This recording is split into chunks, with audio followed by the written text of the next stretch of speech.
The FBI is warning state election officials to boost their election security. A Homeland Security Department official says hackers have targeted the voter registration system in more than 20 states in recent months. FBI Director James Comey telling lawmakers this week that the agency is looking at Russian hackers who may try to disrupt the U.S. election just a short 5+ weeks away. But officials say it will still be hard to affect the outcome since most systems are not connected to the internet.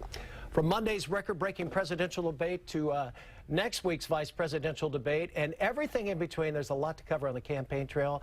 And no one better to chat about it than KTVU political analyst Joe Tuman. Joe, good morning. Good morning, Frank. Good to see you. Well, let's talk about that hacker situation and voter registration. You say this is a big deal. It is actually a serious story, I think. You know, when 9/11 occurred, the targets of those planes were actually all symbolic targets that sort of undergird the legitimacy of our government. The Pentagon was a symbol of our defense. We presumed that the plane that crashed in Philadelphia was either going to attack the White House or the Congressional building. That's a symbol of our government and the strength of our government. Right. And the World Trade Center was a symbol of the strength of our economy.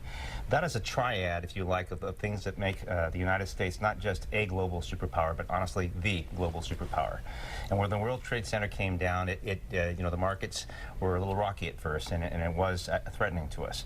Hackers attacking an election in this environment today is no less than that, because it undermines, again, the legitimacy this time of the government. Of what we are. Of what we as are. A people, yeah. You take away a stable democratic government and you just have a defense with lots of money accumulated, you have Russia. If you have a country that has no defense but a stable government and a strong economy, you have Japan. The United States is unique because it has all three of those things.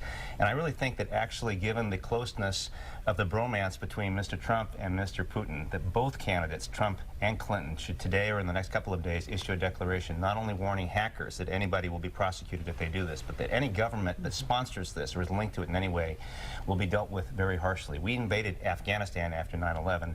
I think that's a warning that other countries would take seriously in this. I would hope so. Yeah. Well, let's talk about the debate, some of the fallout. We've certainly learned a lot about Miss Universe in the last couple of days. Do we care? I mean, why are they centering on that as opposed to, you know, you got 5 weeks. Well, let's get to work. Mrs. Clinton, because this was a trick. You know, this is something she dropped in the debate to see if it would provoke him. It did, and unfortunately, he's done everything. You know, it's like a kitten with a string. You know, she keeps yanking it, and he keeps chasing it, and it's worked for her. Unfortunately, it sort of distracts us from more important issues. Exactly.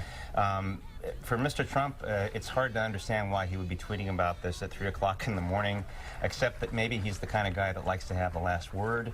Maybe he really is thin-skinned, and all he's doing by this are two things that are negative for his campaign. First, it continues this perception that he has a very large deficit with women voters, because the things he's saying about her are the sorts of comments that no woman, Republican or Democrat, would like to hear. Nobody thinks that those things are okay.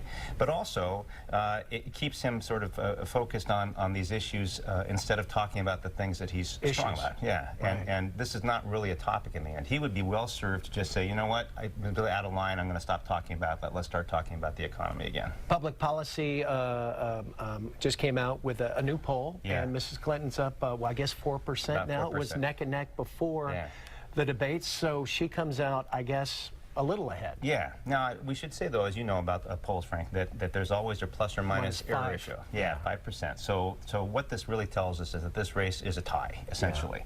And that, going back to this point before about the statements that have been made about the Miss Universe contestant, is exactly the reason that somebody like Donald Trump should be a little more careful about this. Because with the race this close, both candidates, Trump and Clinton, are chasing a smaller section of voters who have not decided how to vote yet. Most people have decided. Right. And things like this can be the sorts of things that push people over. One way or the other. It's worth mentioning that women are more than half of the registered voting pool in this country. They all sort of see this issue the same way, and women vote in bigger numbers than their male counterparts do.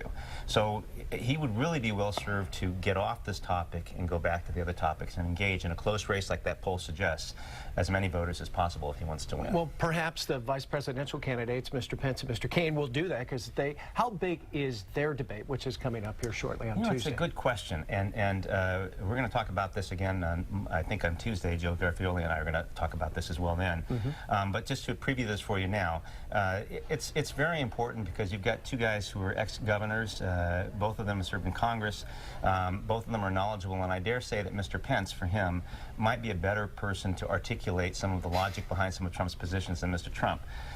Unfortunately, vice presidential contests don't usually get the market share or the viewership. Certainly that not presidential 88 million contests do. people. Or... No. I mean, unless Sarah Palin is in it or something like that. Well, maybe there'll be some undecideds that will watch to think, you know, at least they'll have Possibly. him in office, that kind of thing. But actually, here between these two, and I don't know that they're going to go at each other with fists, as in the last debate, you might actually have a thoughtful discussion of some of these issues and trying to distinguish supply-side economics or trickle-down from the approach that Mrs. Clinton wants. Dare say some enlightenment, perhaps. Yeah. All right, Joe, always a pleasure. All right, you bet. Thank you for coming Thanks so much for in on a having me in. Saturday morning. Some great stuff.